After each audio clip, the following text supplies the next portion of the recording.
This happened a few months ago. I've been driving for Lyft for a few years now, and I usually stick to late-night shifts. The roads are quieter and the tips are better, but there is a trade-off. Every once in a while, you get a story that sticks with you, and not in a good way. I'd always thought of myself as careful.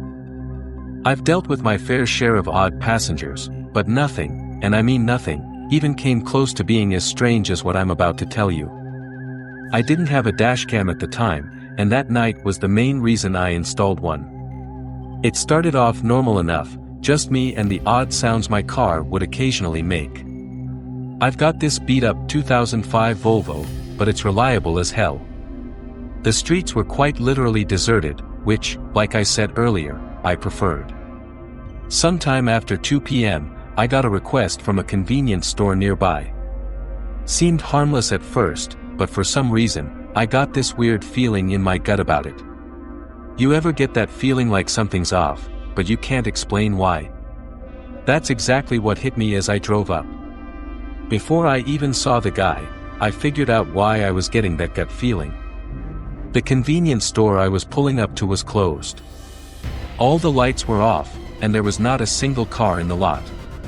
As I pulled closer, I saw him. I made sure to drive pretty slowly so I could get a good look at him. He was pacing outside the store, wearing this ratty hoodie that looked like it hadn't seen a washing machine in years. I'm not kidding about that. There was literally a hole in the sleeve. His movements were jerky, like he couldn't stand still, and he kept glancing over his shoulder like he thought someone was after him. If I had to guess, he was on something. I probably should have just canceled the ride and driven away. I even hovered my finger over the cancel button, but I didn't for whatever reason. I unlocked the doors, and he slid into the back seat without a word. I regretted my decision the moment I took my foot off the brake. Most people either scroll on their phones or stare out the window, but not him. He just sat there, staring at me through the rearview mirror, not blinking, not looking away, just staring directly at me. I tried not to stare back, but I couldn't help but catch his eye a couple of times. He looked kind of angry, which was also pretty unsettling. I tried to ignore him and turned on the radio to break the silence. I don't even remember which station I clicked on, but the moment the music started playing, he snapped at me to turn it off. His voice was deep and a little raspy, and I could tell he was a smoker right away. That kind of caught me off guard, and I jerked the steering wheel a little bit. I resisted the urge to look at him in the mirror and just did as he said, gripping the wheel a little tighter. I didn't say anything, and we drove in silence for a while. I thought maybe he'd just sit there quietly until we got to his stop. That's what I was hoping for, at least. But then he spoke. I remember the conversation like it was yesterday. He asked me if I ever picked up someone I shouldn't have. That question hit me like a brick. I let out this awkward laugh and said, "Well, I hope not." I was trying to keep it light, but he didn't react. He just leaned back and muttered something to himself that I couldn't hear. Then he started going on about how he used to be an Uber driver, and he quit because some punks stole some stuff from his car. He was slurring his words a bit, so I couldn't make out everything he said, but I got the gist of the story for the most part. I looked in the mirror once or twice while he was telling me the story. And I realized he was smiling the whole time, which was incredibly unsettling. A normal person wouldn't smile talking about something like that.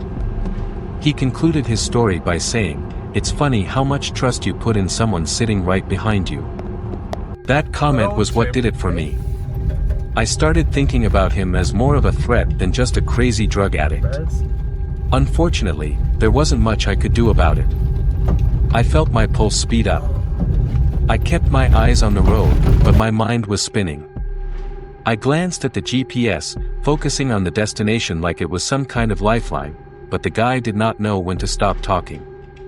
He kept babbling about nonsense, some of it concerning and some of it just gibberish. I honestly couldn't keep up. Eventually, he started apologizing to someone, although I don't think it was me. He began insinuating that he had just done something awful and that he was a bad person. He kept saying, "I didn't mean it," repeatedly, followed by a few frantic, "I'm sorries."